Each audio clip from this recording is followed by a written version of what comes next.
મોટે ભાગે માણસ પોતાના સુખ દુઃખ ફીલ કરી શકે છે, પણ બીજાના સુખ દુઃખને ફીલ કરે એને ડિવાઇન ફીલ કહેવાય.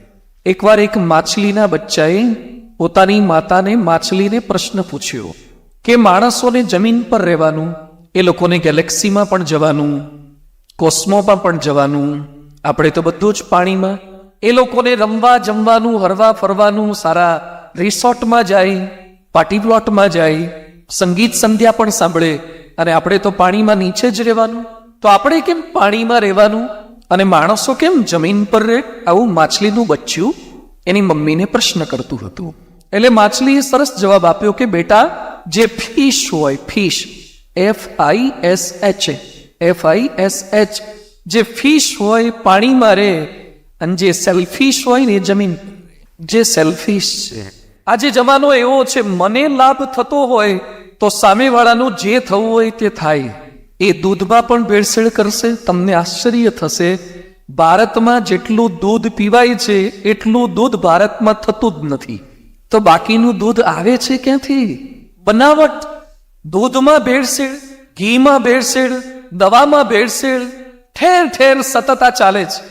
મને લાભ થાય, આપણે એટલા સેલ્ફિશ છીએ. ટ્રાફિક જામ હોય એટલે જ્યાં સુધી આપણી ગાડી નીકળે નહીં ત્યાં સુધી બૂમો બૂમ પાડીએ, આવું ને આવું છે. એક સાથે રાજકોટમાં બધા બ્રિજીસના કામ સ્ટાર્ટ કરી દીધા છે, કેટલો ટ્રાફિક થઈ જાય છે, પોલીસ ઊભી રહેતી નથી. આ બધું તમને ક્યારે સૂઝે? તમે જામ થાવ ને ત્યારે.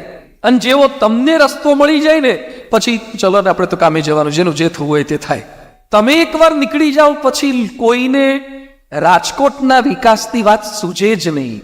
આજે ડિવાઇન ફીલ એક એવી સંસ્થા છે જે પોતે તો પગભર છે, જે પોતે પોતાના નોકરી ધંધા બધું જ કરે છે, છતાં દે થિંક ફોર અધર્સ.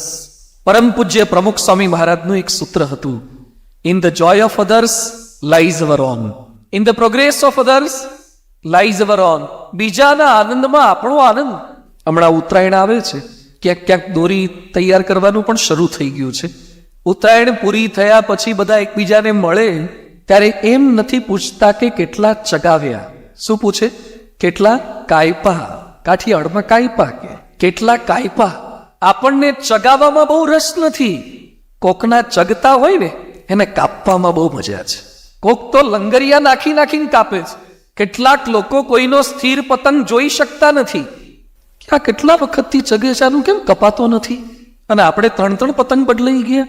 જેમ અમુક લોકોને 2 વાર છૂટું થયું હોય ને કોકને 40 વર્ષે સહેજ ઝઘડો ન થાય એટલે તકલીફ ના કે આપણે હારા 2 વાર બદલવા પડ્યા અને 40 વર્ષે કંઈ થતું નથી એટલે એને જેલસી થાય. એમ પતંગ કાપવામાં રસ છે. ખાલી પતંગ કાપવામાં નહીં, બીજા બધાના નોકરી ધંધા પણ કાપવામાં રસ છે. એકવાર વિશ્વના અલગ અલગ દેશના લોકો પોતાની પ્રોડક્ટની એક કોમ્પિટિશન હતી. બધા અલગ અલગ કોમ્પિટિશનમાં પોતાની પ્રોડક્ટ્સ લઈને આવ્યા હતા. એમાં ભારતવાળા કરચલા લઈને ગયા હતા. ક્રેબ્સ, ઇન્ડિયન ક્રેબ્સ, કરચલા. એ લોકોએ કરચલા ડબ્બામાં રાખ્યા હતા, પણ ડબ્બાને ઢાંકણ બંધ નહોતું કર્યું. એટલે જે સ્પર્ધાના આયોજક હતા એમણે સરસ વાત કરી કે તમે આને ઢાંકણ બંધ કરી દો, નહીં તો બીજા કોઈક માણસોને કરડી જશે કરશે. ત્યારે આપણા ભારતના લોકો જે કરચલા લઈને ગયા હતા એ શું બોલ્યા કે ચિંતા ના કરતા, આમાંથી ડબ્બો ખુલ્લો છે, ઢાંકણ બંધ નથી, તો પણ એક પણ કરટલો બહાર નહીં નીકળે. એ કે કરટલાનો તો સ્વભાવ છે, તો ચડીને બહાર નીકળી જાય, તો કેમ નહીં નીકળે? એ કે અંદર ભારતના જ કરટલા છે ને, એટલે એકાદો બહાર નીકળવા જશે તો નીચેવાળો ટાટીઓ ચાલશે કે તું કેમ બહાર જાય. એને બહાર જવા દેશે નહીં, ખેંચવામાં જ જિંદગી પૂરી થઈ જાય છે.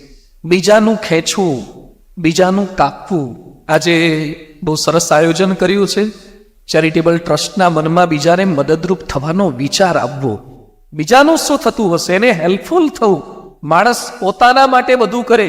ગુજરાતીમાં કહેવાય છે ને, જનની જોડ જગે નહીં જડે રે લોલ. માં તેમાં બીજા બધા વગડાના વાહ, પણ માં દયાળુ હોય છે ખાલી પોતાના છોકરાઓ માટે જ.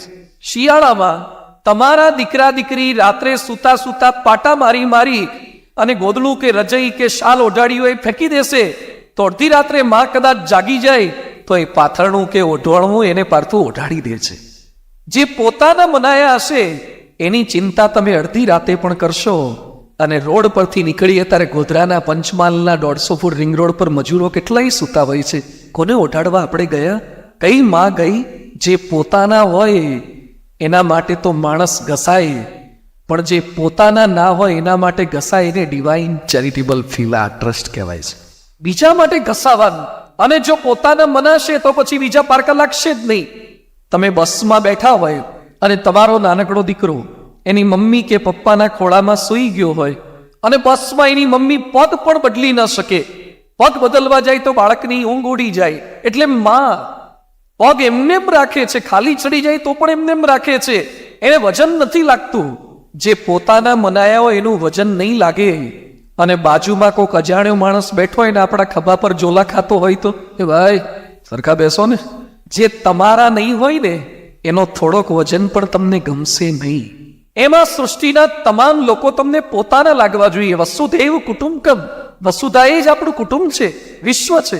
અને ખરેખર આજે બધા જ કોઈ પારકા નથી, બધા જ પોતાના જ. ભગવાને આપણને મોકલ્યા ત્યારે જ્ઞાતિ, હાઈટ, વેઇટ, કાસ્ટ, આ ફિગર, સ્ટ્રક્ચર એ બધું ક્યાં આપણે નક્કી કરીને આપણી ચોઈસ પ્રમાણે આવ્યા હતા? માણસ પ્રારબ્ધ વશ અહીંયા પૃથ્વી પર આવે છે. વૃદ્ધાશ્રમમાંથી કેટલાક અહીંયા આવ્યા છે.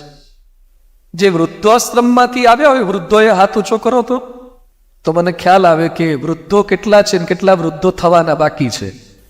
હા, આ વૃદ્ધો છે, કેટલાક વૃદ્ધાશ્રમમાંથી આવે છે. સરસ. આ એક એવી અવસ્થા છે કે જે કોઈને ગમતી નથી. નરસિંહ મહેતાએ લખ્યું છે ભજનમાં કે નોતી જોઈ તારી વાટ, આ ઘડપણ કોણે મોકલ્યું? ઘડપણ કોણે મોકલ્યું? કોઈને ઘડપણ ગમતું નથી. આ જિંદગાની નાની એવી નાની શિકાહાની મહા મોટા ધ્યાની કાંઈ પાની તો થવાની. 100 સાલની જિંદગી અડધી ઊંઘમાં જવાની, અડધી જે રહેની કથની કહેવાની. 12 સાલની નાદાની તોફાની મસ્તાની, નાચવાની કૂદવાની, મહેકવાની, વાળે સફેદી આવવાની, કાને ન સંભળાવાની, પગે ન ચલાવવાની. જવાની એ જવાની, જતા જતા તો લાત મારવાની અને કહેવાની હવે હું પાછી નથી આવવાની.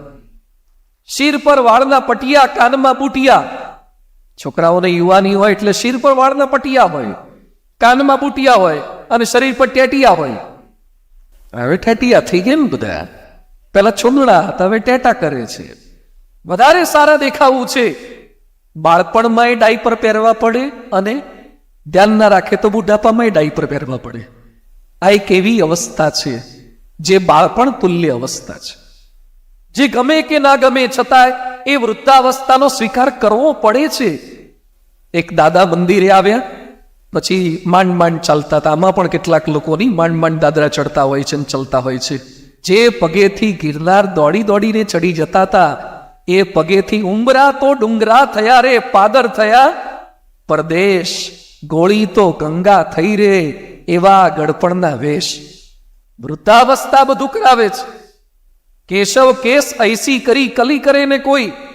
માણસ વૃદ્ધાવસ્થાને ઢાંકવાના પ્રયત્ન કરે. પેલા ભાઈ મારી પાસે આવ્યા, મને કે સ્વામી ઢીંચણ બહુ દુખે છે. શું થાય છે? મને કે ચાલવામાં તકલીફ પડે છે. મેં કેટલી ઉંમર થઈ? મને કે 75. મેં કીધું હવે તો વેરેન્ટેજ આવે ને બધું. હા, મશીનમાં પણ આવે, ઓઇલિંગ કરવું પડે, થાય, સ્વીકાર કરવો પડશે.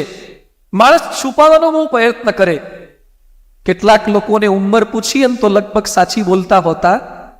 દરેકને યુવાન રહેવું ગમે છે. માણસ છે ને વજન પણ કેટલાક લોકો સાચું કહેતા નથી હોતા. ના કે વજન બહુ મારું બહુ છે નહીં. એ દરેક કોઈ વજનદાર માણસને પોતાનું વજન તો લાગતું હોતું નથી. એ રેસકોર્સ પર દોડવા નીકળ્યા હોય. રાજકોટનો એકમાત્ર રોડ એવો હશે જ્યાં રાત્રે વજન વધારવાનું પણ ત્યાં અને સવારે ઉતારવાનું પણ ત્યાં. રાત્રે લારીઓ પર ખાવાનું પણ ત્યાં, એટલે વજન વધારવાનું, અને સવારે પાછું હાફવાનું, દોડવાનું, ઉતારવાનો પ્રયત્ન કરવાનો. તો વૃદ્ધાવસ્થા ઢાંકવાના પ્રયત્ન કરે છે. માથામાં એક દોડો વાળાવે. દશરથ રાજા, રામાયણમાં સરસ ઉલ્લેખ આવે છે. રાય સુભાએ મુકુર કરલીના શ્રવણ સમીપ ભય શીત કેસા. એક દોડો વાળ જોયો દશરથ રાજાએ અને વિચાર આવ્યો કે હવે રામને રાજગાદી સોંપી દેવી જોઈએ. એક દોડો વાળ જોઈને વિચાર આવે. ગળા આખું છાપરું દોડું થઈ જાય તો એ આપતા નથી. જેના હાથમાં કૂંચી એની વાત ઊંચી, એટલે કૂંચી સોંપવાના ઝઘડા થાય છે, સોંપાતું નથી. માથામાં દોડા વાળ આવે તો ડાઈ કરીને પાછા કાળા કરે, પણ ઉગે એને કોણ પૂગે? ગળાના ડુંડા પેલા હોય છે કાળા, મૂળિયા ધોળા નીકળે છે અંદરથી. શું કરવાનું? વૃદ્ધાવસ્થામાં વાળ કાળા કરે છે,